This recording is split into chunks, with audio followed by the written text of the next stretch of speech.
Hi and welcome to Easy Spoken English Kanchi. நம்ம சேனலில் தொடர்ந்து லாங் சென்டென்சஸ் வீடியோ பார்த்துட்ருக்கோம். இன்றைக்கி வீடியோலையும் ரொம்பவே இன்ட்ரெஸ்டிங்கான சென்டென்ஸ் ஸ்ட்ரக்சரில் இருக்கிற லாங் சென்டென்சஸ் தான் பார்க்க போகிறோம். So without any further delay let's get started. இன்றைக்கான ஃபர்ஸ்ட் எக்ஸாம்பிள், நான் சொன்ன ஒரு விஷயத்தை நீ கேட்டிருந்தா கூட உனக்கு எப்படி நடந்திருக்காது. இந்த மாதிரி நம்ம சென்டென்சஸ் நிறைய நம்ம டெய்லி லைஃப்பில் பேசுவோம் இல்லையா? ஸோ இதை எப்படி இங்கிலீஷில் சொல்லலான்னா, நான் சொன்ன ஒரு விஷயத்தை நீ கேட்டிருந்தா கூட, ஓகே, பாஸ்ட் டென்ஸில் சொல்கிறோம். பாஸ்ட்டில் இப்படி நடந்திருந்தா. ஸோ இஃப் தேர்ட் கண்டிஷனல் நம்ம யூஸ் பண்ண போகிறோம்.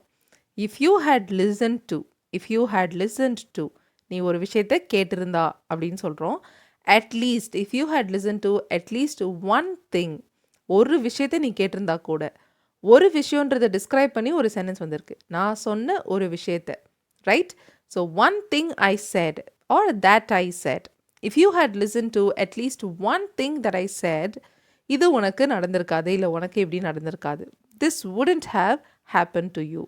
If you had listened to at least one thing I said, this wouldn't have happened to you. Okay, உனக்கு இந்த மாதிரி நடந்திருக்காது அப்படின்னு சொல்கிறோம்.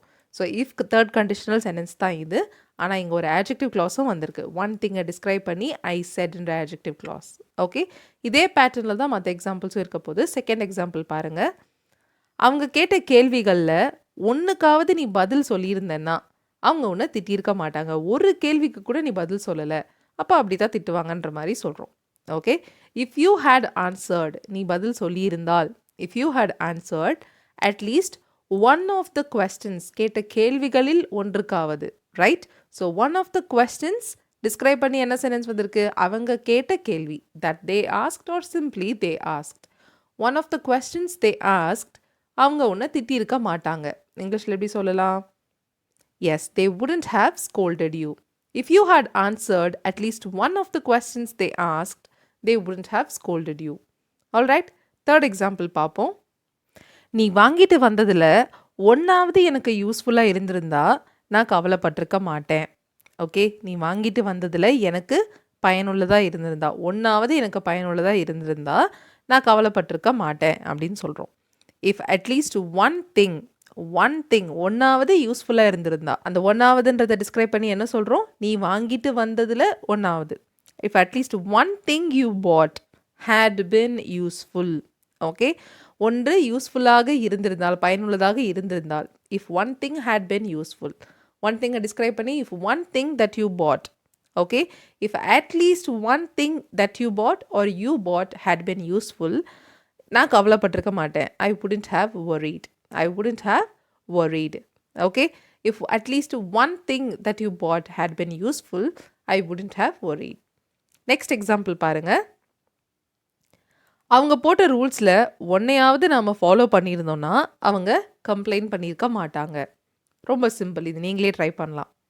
அவங்க போட்ட ரூல்ஸில் ஒன்றையாவது நம்ம ஃபாலோ பண்ணியிருந்தா, if we had followed at least one of the rules they framed. Okay, if we had followed at least one of the rules they framed, they wouldn't have complained. அவங்க கம்ப்ளைண்ட் பண்ணியிருக்க மாட்டாங்க, புகார் அளிச்சிருக்க மாட்டாங்க. Okay, if we had followed at least one of the rules that they framed, they wouldn't have complained. Okay, one last example for today. நீ சொன்னதில் ஒன்றாவது நம்புற மாதிரி இருந்திருந்தா போதும், நாம் அவங்களை ஈஸியாக கன்வின்ஸ் பண்ணியிருக்கலாம், சம்மதிக்க வச்சுருந்துருக்கலாம் அப்படின்னு சொல்கிறோம். சொன்னதில் எதுவுமே நம்புற மாதிரி இல்லையே, ஒன்றாவது நம்புற மாதிரி இருந்திருந்தா போதும் அப்படின்னு சொல்கிறோம். ரொம்ப இன்ட்ரெஸ்டிங்கான சென்டென்ஸ் பாருங்கள். நீ சொன்னதில் ஒன்றாவது நம்புற மாதிரி இருந்திருந்தால், ஓகே, ஒன்றாவது பயனுள்ளதாக இருந்திருந்தால் அதே மாதிரி இருக்கும். தேர்ட் எக்ஸாம்பிள் மாதிரியே இது. If at least one thing you said had been, நம்புற மாதிரி, இதுக்கு பிலீவபிள் அப்படின்ற வேர்டை யூஸ் பண்ணலாம். If at least one thing you said had been believable, அதுவே போதுமானதாக இருந்திருக்கும், அதுதான் ஷார்ட்டாக நம்ம போதும்னு சொல்கிறோம். It would have been enough. நாம் அவங்கள ஈஸியாக கன்வின்ஸ் பண்ணியிருக்கலாம், நம்ம சம்மதிக்க வைக்க முடிஞ்சிருக்கும். We could have convinced them easily. Okay, if at least one thing you said had been believable, it would have been enough. We could have convinced them easily. Okay, so இங்கே ரெண்டு விஷயம், அதுவே போதுமானதாக இருந்திருக்கும், நாம் அவங்கள ஈஸியாக சம்மதிக்க வைக்க முடிஞ்சிருக்கோம் அப்படின்னு சொல்கிறதுனால it would have been enough, we could have convincedன்னு சொல்கிறோம். ஓகேயா? Alright, this all to do with today's lesson. இன்னைக்கான லெசன் உங்களுக்கு புரிஞ்சுதா? இந்த சென்டென்ஸ் ஸ்ட்ரக்சர் உங்களுக்கு இன்ட்ரெஸ்டிங்காக இருந்ததான்றதை please let me know in the comments. Thank you so much for watching this lesson till the very end. I'll see you all in the next video. Till then, take care and bye.